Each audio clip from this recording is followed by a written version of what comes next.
Good evening, everyone. Welcome to the Spiritist Society of Baltimore, for those of you who are here or watching on the web. Let me just pull up my presentation real quick. And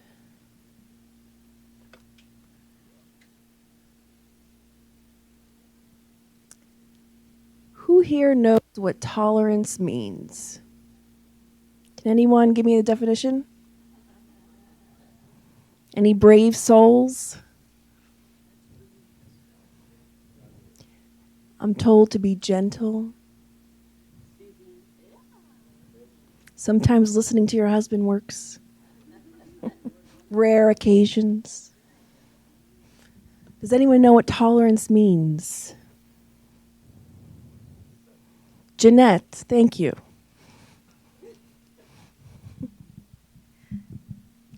I think it's to have compassion, for the other, because sometimes you don't give time to them.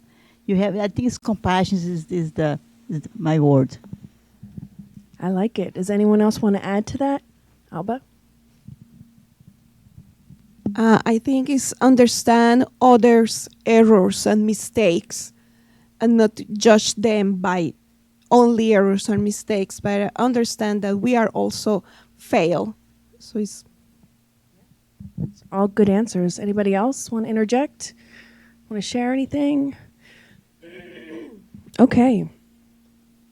Well, according to our modern day dictionary, to tolerate something means to allow the existence, occurrence, or practice of something that one does not necessarily like or agree with without interference. It can also mean to accept or endure someone or something unpleasant or disliked with forbearance, or be capable of continued subjection to without adverse reaction. So we like to think that today we're going to be talking about tolerance from a spiritist perspective, not from Google's perspective, and not from man's modern day perspective. So what Jeanette and Alba had shared was a nice backdrop or backbone of what we're going to be discussing today. And we're going to be literally taking the words from Joanna de Angelis and digesting them, talking about them. And our talk will be for about a little bit close to an hour. And I will be discussing a case that I hope I will illustrate a little bit of what Joanna's talking about as well. But if you have any questions or comments in the interim, please feel free to raise your hand or hold it to the end. Either way works for me. It's fine. Sometimes you are reading something on the screen and you really want to share a comment or a thought, or you have a question, it's fine. We can do it that way as well. The only reason that's possible is because her chapters are not that long. So it leaves some leeway for us to play around with and have a conversation and be more open. Joanna has various books in English now, thank God. So these are just some of the most recent books. There are more books. She has plenty of more books, a few more in English. I couldn't fit all of them on one screen, but I just wanted to sort of give a plug to her wonderful pieces of work that she has through the hands of Divaldo Franco. If you guys have a chance to purchase any of these books, I would run to do so because they are amazing, they are enriching, and you will not regret it. They are a good investment for our own spiritual well-being, and can help us to deal with many things and also help others to deal with life and its challenges. Speaking of which, let's name one of the books there.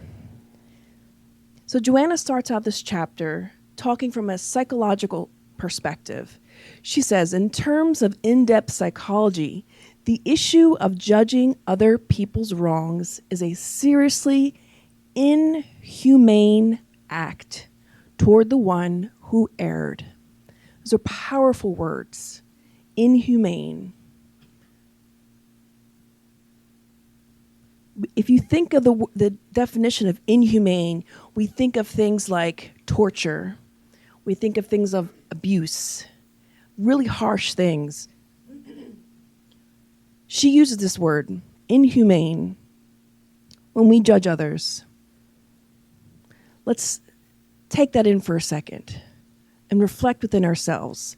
How many times just today we might have judged somebody else, or even judged harshly ourselves, because sometimes we're very harsh with ourselves, too harsh, and we don't love ourselves enough. She goes on to say, the problem of a sin belongs to the one who committed it, meaning it's not our responsibility, the one who did it, who afterward is subject to a painful process of self-punishment, seeking, even unconsciously, to break free of the wrong that, as guilt, weighs so heavily on the conscience. In other words, we don't have to worry so much, because whoever commits a wrong, their conscience will call their attention, now or later, sooner or later. Guilt is a perturbing shadow cast over the personality and is responsible for awful diseases that cause woes of various kinds. Let's read that again. Guilt, which we all know the definition of what guilt is, it's a perturbing shadow cast over the personality and is responsible for awful diseases that cause woes of various kinds. So when our conscience calls our attention and that guilt is solidified, it causes many imbalances. And we're going to bring a case to illustrate this as well here in a minute. She goes on to say, engraved on the innermost panels of the individuality, guilt automatically programs its own reparation process. That's amazing. So it's a system that's already built into us for us to fix that which we've done wrong or incorrectly. Does that make sense to everyone? I'm going to open up to this page.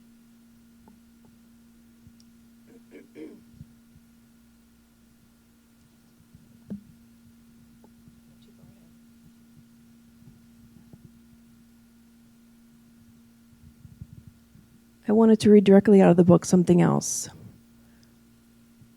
Every heartless act practiced through arbitrary judgments generates on its own accord dynamics of future afflictions for accusers, themselves consciences bearing the weight of many problems. I'm going to read that again. Every. You know, in medicine, we never say every. Usually we say most of the time because we don't like to say every. But Joanna uses the word every, which is very powerful because she says every. There's no exception.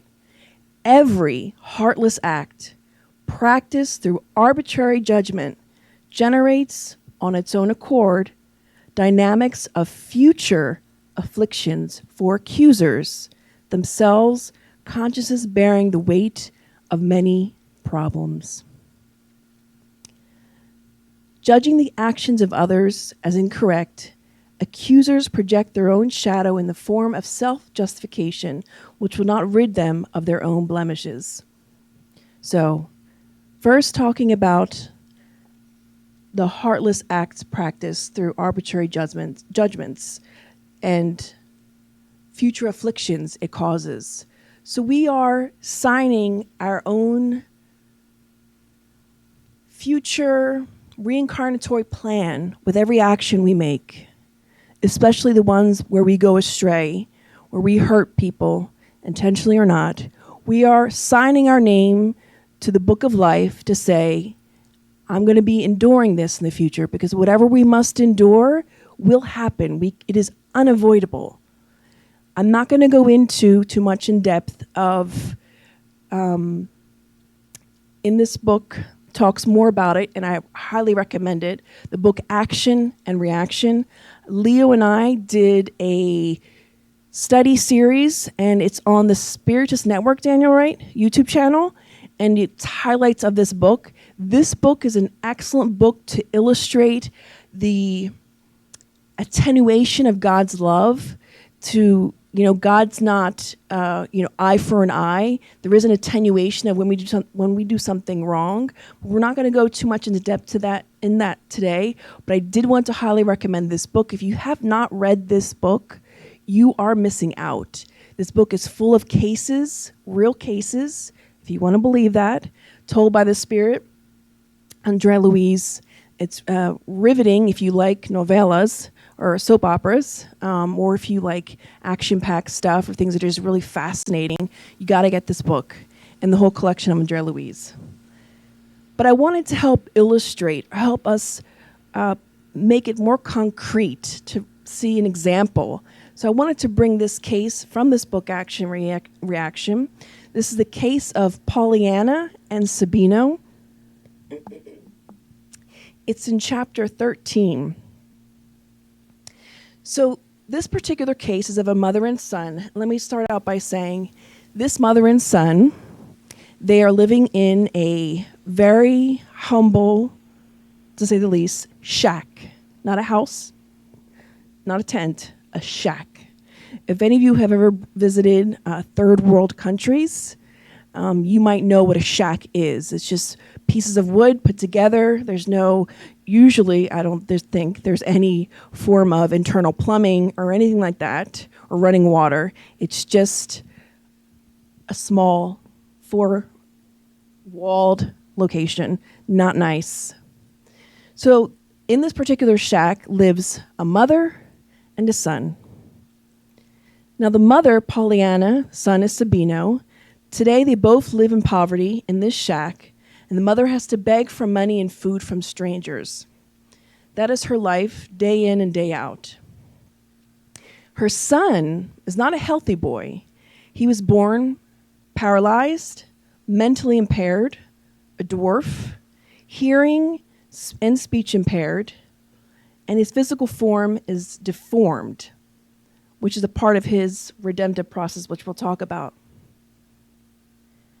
So why is he in this particular situation? Why do we have this impoverished mother and son living in this shack, the mother living in extreme poverty, and the son with so many, by Earth's eyes, disabilities? He's mute, he's deaf, and what did I say? Speech impaired, and he's deaf, he's paralytic, and mentally impaired as well. And they say that he's no taller than 36 inches, and his head is quite deformed as well. But there's a reason for that. When Andrea Louise and the mentor go to help this particular family, you can call it a family, they go and they observe Sabino, the son.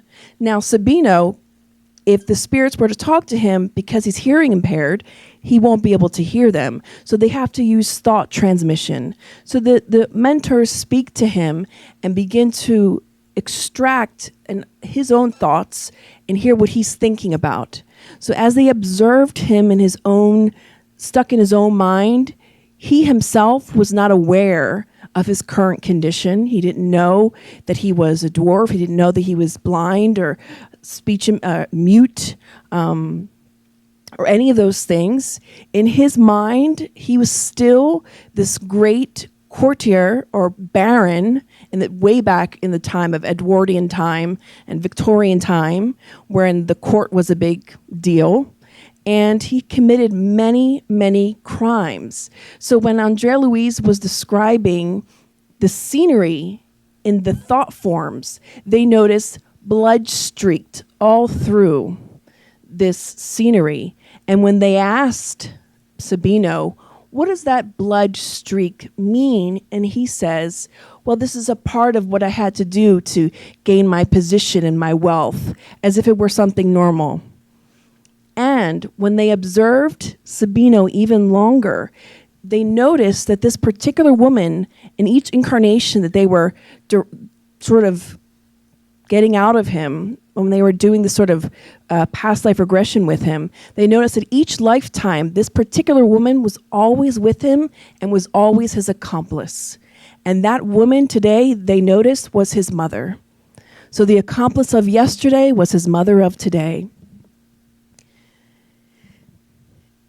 And very fascinating that even though we see them in this impoverished area, in this shack, God in his infinite wisdom and kindness and lovingness brings these two good spirits and a few other spirit friends to come and assist this family.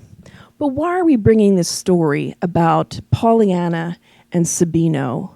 Well, if we look back, talk about perturbing shadows, guilt, and what I read about earlier, actions of others. Oh, where is it? Dynamics of future afflictions for accusers. So these were the dynamics that Sabino and his mother created for themselves because of the many lifetimes, the way that they lived before. Andrea Louise explains to us that they had to come back, that Sabino had to come back in that deformed form to hide him from his enemies first. Because had he had the opportunity to be in his normal form, he would be radiating such negativity that he would be harming those around him, attracting bad ones, but also harming the discarnates. That's how bad his vibration was. And they said for over 1,000 years, think about it, 1,000 years, he has been committing crimes relentlessly again and again, time and time again, regardless of his situation. He kept doing it. So this was the circumstance that God and the good spirits decided to put him in order for him to spend that lifetime, hopefully, just contemplating his life at some point. And for the mother, it was a deep and profound expiation to be impoverished, because Andrea Louise describes the mother in hundreds of existences where she was rich with gold and jewels and lavish homes and cars and houses. And here she was in rags, not clothing, rags, which is different from clothing, living on a dirt floor in a shack with no plumbing, no one around to help, no support system. So when we think and we judge others, we ought to be very, very careful on many different levels. One, to not judge, because we don't know. And one, to not say, oh, if they're going through that, it must be because they did something so bad. We don't know. Every person that's born as a dwarf who's mentally impaired doesn't mean that they were a Sabino of the past. Every case is unique. I just want to make that disclaimer so no one is here or on the web is thinking, oh my gosh, I know my third cousin or my neighbor down the street has a son that's a dwarf. He must have been a killer or this, that. No, don't think that. The best thing we can do for one another is to pray and to learn tolerance, which hopefully we'll learn a little bit about today. Here's a little comic for you. You all have heard about that saying from Jesus about the plank in the other person's eye. You know, when don't judge your neighbor when you have this huge plank in your eye and they have a little speck in theirs. This is ideally how we should be reacting in life. Someone's complaining, and despite our situation, we go and help them. Joanna goes on in this chapter to describe other things. She says, every heartless act, we actually read this, practiced through arbitrary judgments generates on its own accord dynamics of future afflictions for accusers themselves, consciousness bearing the weight of many problems. Judging the actions of others as incorrect, accusers project their own shadow in the form of self-justification, which will not rid them of their own blemishes. Consequently, tolerance for others and ourselves is a sine qua non personal and fraternal therapy that enables us to grasp the difficulties of those who err and offer them a helping hand. So for those of you who might be like, what does that mean? I'm trying to see if this works. Hold on a second. All this means, it's Latin for basically like a prerequisite. So tolerance for others and ourselves is sort of a prerequisite and fraternal therapy that allows us to grasp the difficulties of, I can't read from there, grasp the difficulties of those who make errors and offer them a helping hand. So in order for us to be fraternal, to be charitable, to be kind, to be Christian, so to speak, we have to develop our tolerance level. Now, don't be frightened. Tolerance does not mean we're in agreeance, that we agree with that, whatever the person's doing. It's not up to us to judge. It's for God, the high spirits, and for life to deal with that person. For us, Joanna says, tolerance is what we need. As we accuse and judge others' wrongs, we yield to the dark trait of pleasure, vengeance, in pointing out weaknesses in other people who always deserve the same compassion that we would expect for ourselves in similar situations. What is she saying there? We are coming down to their level. When we judge others, when we throw that stone, we are just as bad as them. I think there's a saying, or, when you have, what is it? When you throw mud on the wall, you have it still in your own hand, as well as somebody else. So you're just as bad for judging someone as the person who's doing the bad deed. So let us remember that.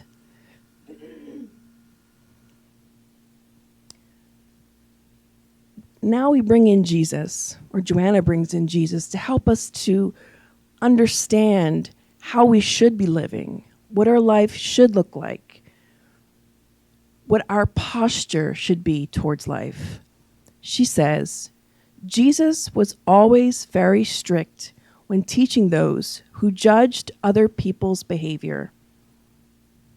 We all know this particular story of the woman who was being chased by the townspeople and the Pharisees who wanted to stone her to death for adultery. But Jesus intervenes and says, let he who is without sin cast the first stone, which means whoever has never committed a sin here, you can throw the first stone. If you've never committed a crime, if you've never done anything wrong, go ahead, stone this woman. Each person dropped the rock because they did an internal reflection and could realize, hey, I've made some mistakes in my life. Maybe nobody knows about it. Maybe some people know about it. But I know I've made mistakes. And I might make future mistakes. Something for us to think about, again, to take in as a part of our daily act, our daily behavior. I like that Joanna brings this next paragraph because I don't believe she wants anyone to walk away from this chapter feeling like criminals shouldn't be punished or people who steer wrong shouldn't have repercussions. She says, of course, there are courts and appointed authorities in charge of the moral cleansing of society. They are responsible for catching and judging criminals using re-educational means that are never punitive because otherwise they would be guilty of identical, if not more serious crimes. Well, sad to say, we are in 2019 and our jail system is not yet up to par with these standards. It's not necessarily a place for re-education. Sometimes it's a place for re-education in a negative sense, but it's not quite up to par yet with the ideal that Joanna is teaching us. But that sometimes the best place for those who err and who are making big mistakes, who are criminal in nature, the best place for them is to be in the jail, to reflect, to take them out of society, for them to learn, to meditate. As hard as that might be, some people think it's terrible. And I remember Haroldo Dutra Diaz talking about this because he's a judge. and talking about having to put people away for 20, 30, 40, 50 years. And I was talking to him, like, how do you feel about that? How does that, as a spiritist, having to put people away in jail, these are people's sons, people's fathers, mothers, daughters. How do you feel about that? He said, and that's when he said, sometimes the best place for these people is in the jail, where they can have structure, meals, and some form of education. Something for us to think about, especially today's day and age when we turn on CNN, Fox News, and we see everything that's going on in the world. Not that we have to sit back and do nothing, because remember, in this Spirit's book it says that evil continues to exist because the good are not courageous. And that's not verbatim. I'm paraphrasing there. It doesn't mean we should just sit down, do nothing, say nothing. That's not what this is about. This is mean emotionally, psychologically, spiritually, we are tolerant of others, but still knowing that there's still repercussions for everyone's actions. Does that make sense? But we are not the ones to choose the repercussions. I once heard someone say who had experienced a loss in their family. One of their significant others was killed by a drunk driver, and this person was a Christian. And in speaking with them, I said, how do you feel? That must be so hard for you. If you want to talk, I'm here. And this person said to me, I just want vengeance. I said, well, I thought you're so big on Christianity. She said, well, I want to see God's vengeance. Because I had said to her, well, in the laws of life, things will work out. And she said, well, I want to see God's vengeance. I know God will take vengeance for me. And that's not the idea for us to feel. That's not what we should be feeling. Although that might sometimes feel that way for us. And that's another topic of forgiveness all in of itself for us to think about as well. Judging the person is a manifestation of the ignorance of the causes of problems. So when we judge someone, it means that we don't understand where problems come from. We're not understanding that when I judge, let's say, my coworker, for whatever reason, I'm not understanding the cause of whatever they're going through in their life. And what is the real cause for the problem? Because obviously, there's a saying, hurt people hurt people. When I'm hurt, I hurt others. Judging the person is a manifestation of the ignorance of the causes of problems, and it demonstrates the moral primitivism of humans who still act like wolves towards others. We don't have many examples besides Christ and others of his level, Mother Teresa, Martin Luther King, other people that are very tolerant, who've shown tolerance. Because it is a hard thing to learn and to do. Because how much of a habit is it for some of us to just pass judgment very quickly? We're watching the news and we say, oh, that person deserves to go to jail. They deserve to burn in some location. This person deserves to suffer, just like I suffered. Sometimes it's a knee-jerk reaction, something that we ought to work on and reflect on. Because it means that we have some level of ignorance within ourselves, which is not a bad thing per se to acknowledge or to admit to, because we're all human after all. We all need to put down that stone and reflect on ourselves. We need to walk away from the woman who's committed adultery, have compassion for her, know that it's her responsibility to deal with whatever she's going through, and let me go worry about my life and what I need to do. Joanna goes on to say, the master, who is Jesus, used an ingenious image for those who have a plank in their own eye, yet see a speck in the eye of their neighbor. every time we go to judge someone, we have to try to remember this picture. Here you have this guy. He's two people. And he says, dude, you've got a speck in your eye. This little speck. But here he has this huge plank in his eye. Try to remember this picture the next time we're trying to judge someone. Think about that. And put your rock down. And learn to be tolerant. Again, these words are easy to say and more difficult to put into practice. But nobody ever said it was easy. Christ never said it was going to be easy. Nowhere in the Spiritist literature says it's ever going to be easy. It takes work on our part. Joanna says, the illustration is powerful in its inescapable clarity. It does not leave room for any evasion of responsibility. What does she mean there? Well, this means, this illustration that Jesus brought to us, mean that we are responsible for, first and foremost, for ourselves. I'm responsible for me. You're responsible for you. John Doe's responsible for him. Let's think about that.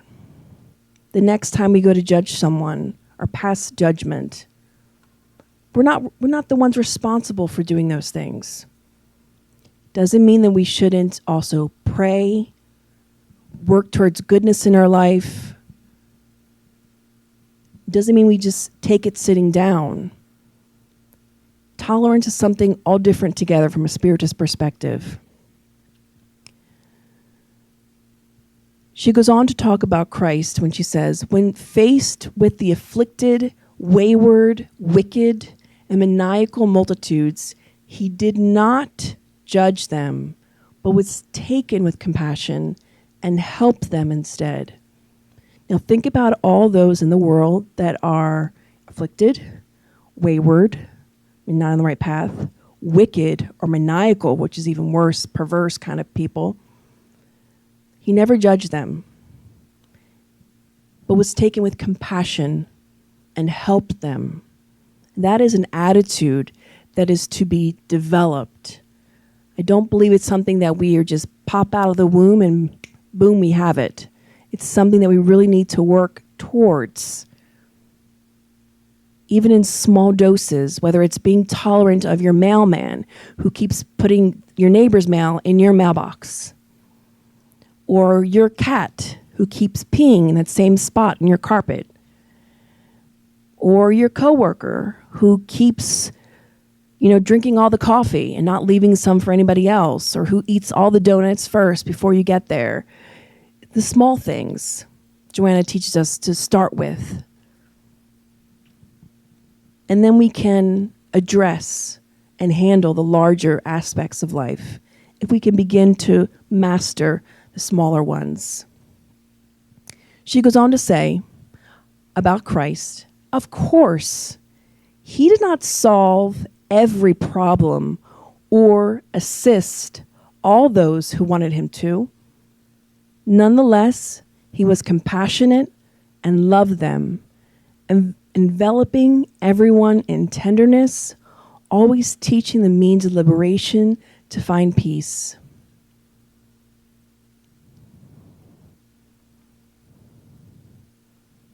Recently, we were watching TV, actually a Brazilian station, and someone was repeating this phrase, and it stuck with me, and I think it's pertinent to this, or it relates to this. And basically the phrase was, and Daniel, you were there with me watching this. Yeah. It was, it's better to have peace than reason. And sometimes it's better to have peace than reason. Now, in our lives, we might encounter many things and many people we can argue with and fight with, but sometimes we have to just walk away and understand where that person is coming from understand that they might not be in the best place in their life, that we should put the rock down, not stone them, not judge them, and that it's better that we maintain our peace. Always teaching the means of liberation to find peace. There was a saying by Toni Morrison, and I posted it, and it's gone. Yeah, I think it's gone. No, it's not gone. Where she talks about, if I can find it, here it is. She says, and those of you who know Toni Morrison, she says, great. She recently passed away. She says, I tell my students, when you get these jobs that you have been so brilliantly trained for, just remember that your real job is that if you are free, you need to free somebody else. If you have some power, then your job is to empower somebody else. This is not just a grab bag candy game. I'm going to read that again. When you get these jobs that you have been so brilliantly trained for, just remember that your real job is that if you are free, you need to free somebody else. If you have some power, then it's your job to empower somebody else. I believe it's also what Jesus is trying to say here, to pass on the peace, to help others be liberated. Let's watch what kind of comments we say to one another when we're giving advice to one another, when we're trying to empower our friend or our neighbor or our coworker or some random person that might show up at our center who's in need of help. Let's be mindful that to give hope is not wrong. It's not false. To share peace or to give words of peace to someone is not wrong. It's charitable. It's compassion. And there's no way we can be charitable or compassionate without also being tolerant. That's not Kirsten saying that. That is Joanna de Angelis saying that. So it behooves us to learn and to practice tolerance. Oh, no, I'm missing a slide. No, I'm missing a slide. Well, that's okay. We're going to improvise here. I don't know what happened to the slide. It's completely gone. That's really weird. That's okay. I'll tell you what the slide says. We're going to improvise here. On the slide, I wanted each person to read a part of it because these were the take-home messages of today, the take-home lessons. I know our talk was a lot shorter than an hour, but I wanted each of us, or some of you, to read one line and to just speak on it and pass it along to someone else who's courageous enough to read it. Oh, do I have the other microphone? Yes. Hello? Testing. Yes, it's working. Hello. Why is this one louder? Okay. Alba, why do I feel like you're going to raise your hand? I saw you taking your glasses out. I saw you taking your glasses out. So would you like to read just the first sentence? You're walking towards me. I'm on the first row. So it's like... Just read the first sentence. And you can make your own comment if you wish. Okay. Have compassion on those who err. Their conscience will be their judge. So be it. Enough said, right? Yes. Chris. Who else would like to read? I don't know. Or Maria Cristina. Help. Get my glasses. Oh, here they are. Everyone prepare to get your glasses ready, please. If anyone would like to read, please raise your hand. Any volunteers? After Maria Cristina? Anyone? Jeanette? Diony? Yaska? Okay, good. Okay. Help those who stumble. Oh, hold the mic closer to your, yeah. Help those who stumble. Their weakness is already their punishment. No comment. Sometimes you try to help them, but, it doesn't work. Read it again for me. Help those who stumble. Their weakness is already their punishment. Yeah. Yeah. Do we get that? Do you guys feel that? Try read, okay? Oh, we don't have to. Yeah, Yasko wanted to. You don't have to. Don't feel pressured. The previous one, their weakness is already their punishment. I feel it's sad that because I'm weak, I commit an error. I think it's harsh to accept my weakness did that. I feel sorry. Yeah, it's a big punishment, really. But it's also a way that Joanna puts it into words so we can have compassion. So difficult. Yeah, so we can have compassion for the other person. Okay. Tolerate wrongdoers. They are your future.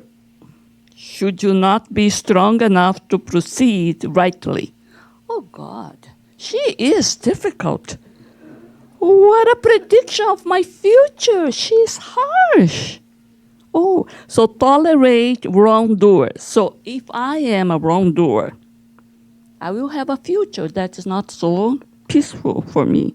They are your future. Should you not be strong enough to proceed rightly? So that means don't judge Joe, because tomorrow you might be the one to fail at something and also commit a mistake unknowingly, without really wanting to. And we might be in the same position that we're judging Joe for today. Jeanette?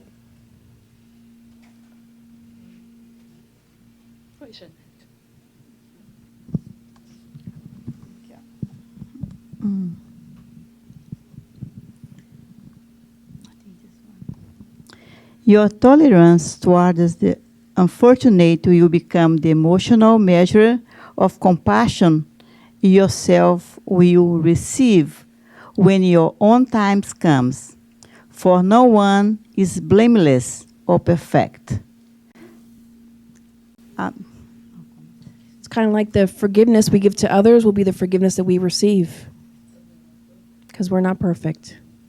We're going to make mistakes, so we might as well be tolerant of others. Dione?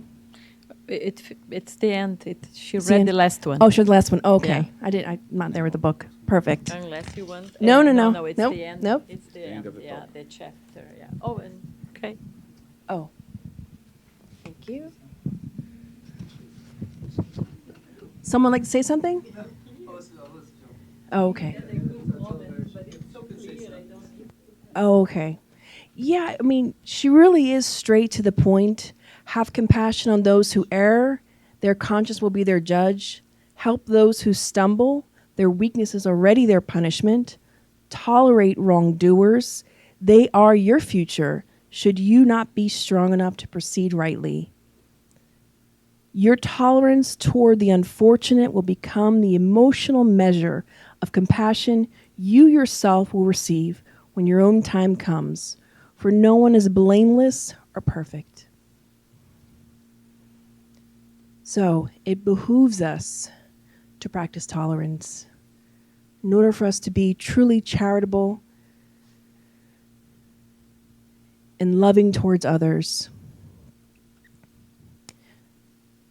It's a word we might not think often of. It's sort of a virtue to have that we might not think often of. You might think of other virtues, but tolerance is a prerequisite in order for us to be loving, having tenderness towards others, because we have to understand the other person. Just like in the story we told today about Sabino and Pollyanna. Sabino was a horrific criminal, but here were Andrea Louise and the mentor and spirit friends assisting them and helping them. Despite them being criminals of the past, they are now trying to go through this process of redemption, which we all in some ways have gone through or will go through or have seen others gone through. So let's learn to be more tolerant of our neighbor and be more Christ-like in nature. Thank you so much for your time, you guys. I appreciate it. Normally, I open up for questions, but I wanted to open up for comments. If anyone has a comment, I mean, you can ask a question, but if you wanted to comment if something you heard today was interesting or touched you in some way, just raise your hand, let me know, I'll give you the mic. Yeah. That was good. I heard, I think it was yesterday in one of this spirits program, the ethics in the workplace, for instance. It was a subject for one master thesis of someone. And that means where are the fine line between be tolerant to some continuous mistakes that some employee or someone is making, can be even your boss. So what will be the fine line? Tolerating, because you should not announce that there was a mistake or denounce, and to be faithful or be, how to say, correct to the company with good faith. You want to really make a contribution. So there is this ethics there that will demand you to do one way and also to do the other way, where you're going to draw the line. So the person was, the two words that the person put it together was, when you say, I don't know if it in English has the same strong connotation, but in Portuguese has, to denounce. To denounce is almost to go to the police, to the court, and already put them in some jail or some kind of judgment. Whereas to announce that there is some kind of perhaps misunderstanding, some kind of a misstep or whatever, it's just you putting for people to know. You're not yet judging the situation. You're just announcing perhaps this is going on. So it's different from denouncing. So perhaps we have to learn, that was a thesis, how to master in this, between these two acts, in order for you to still contribute, but not to smash down or to judge without any positive result and only negative result out of that. Great comment, Yasko. I 100% agree with you. I don't believe that Joanna has, or any way refers to or insinuates or wants to make it seem like we should accept the wrongdoing, but rather it's an emotion, it's a disposition we should have towards our brothers and sisters of this world, that yes, I can announce and bring it to their attention and say, this was a wrong thing to do, or, report someone to the police if need be, and still have compassion for them.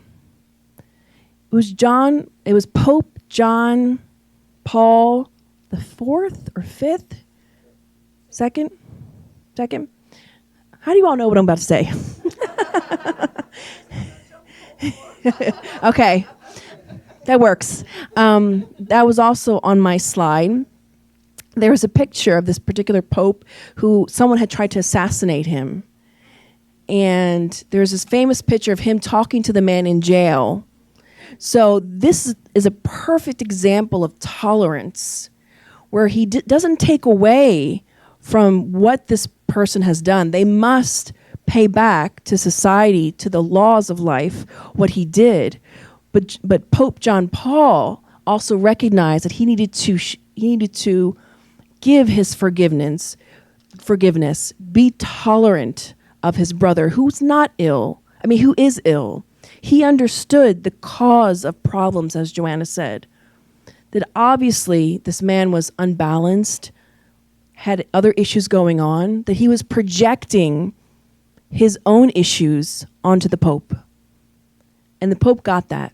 And that's why that picture, which was one of my last slide, was my last slide, sort of illustrate the essence of today's talk. To have that balance of what Jaska was talking about. That we can, visit our perpetrator in jail and forgive them, but not take away the fact that they still need to answer for what they've done. Because this is life. Daniel, you had a comment or question? Yes.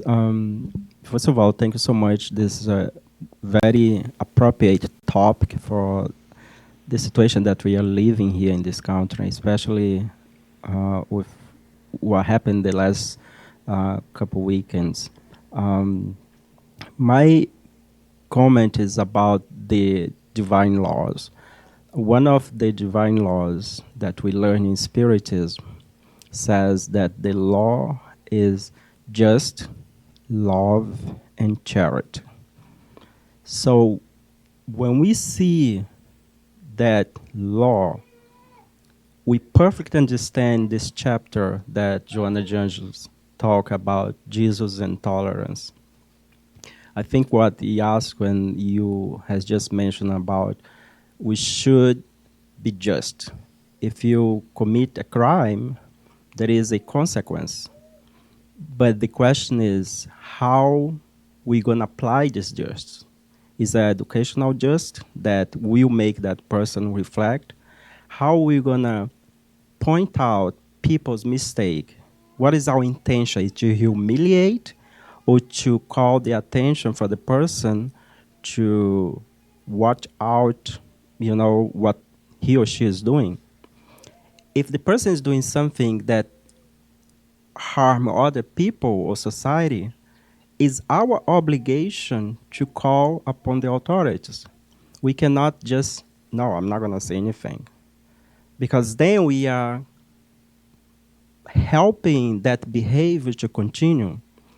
So,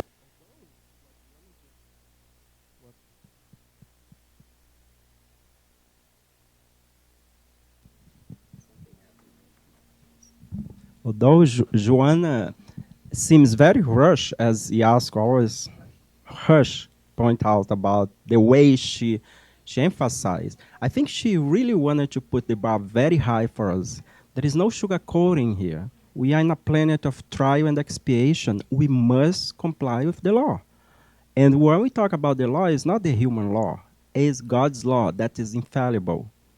It's not, there is attenuation, yes. But even with the attenuation, there is justice. So that's my comment on this topic. Thank you, Kirsten. Thank you so much, Daniel. There's this person that I know who always says that the law of life is like this. If you dirty it, you got to clean it up. If you make the mess, you got to clean it up. If you mess up your bed, you got to make it. You break it, you fix it. This is the law of life. As Daniel said, there's no sugarcoating. That's the law. Now, I will say, in terms of sugarcoating, there is an attenuation of things, and you can read more about that in the book Action Reaction. I'm not going to go into that. But there is some help. When we want to get better, when we seek out help, there are good spirits, our guides, our mentors, and even those physically around us that are willing to help us. When you can acknowledge that I'm in the wrong and I would like help, I would like to get better, there's help for us. Sure, Yasko. It's the second slide.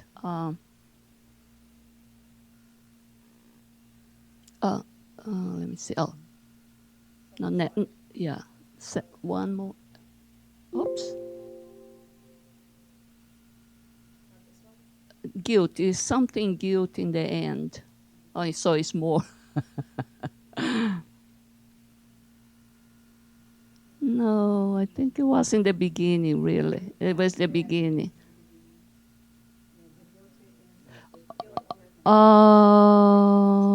Okay. Engraved on the innermost panels of individuality, guilt automatically programs its own reparation process. So it seems all positive. Guilt is a first step in order for the reparation. So why guilt is causing so much problem?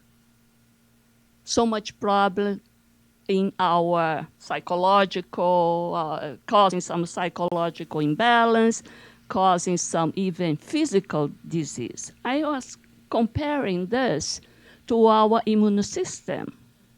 So our immune system is made to prevent attack from the outside, invaders, how you call germs or whatever.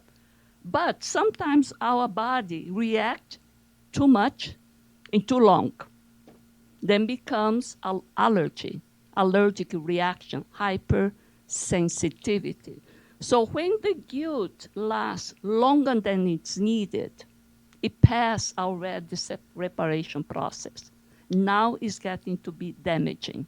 It's like our immune response. I think it's the same way. So not let the guilt stays forever in a reverberation mode, because that is, it will cause some disease, some imbalance, not any longer the positive side.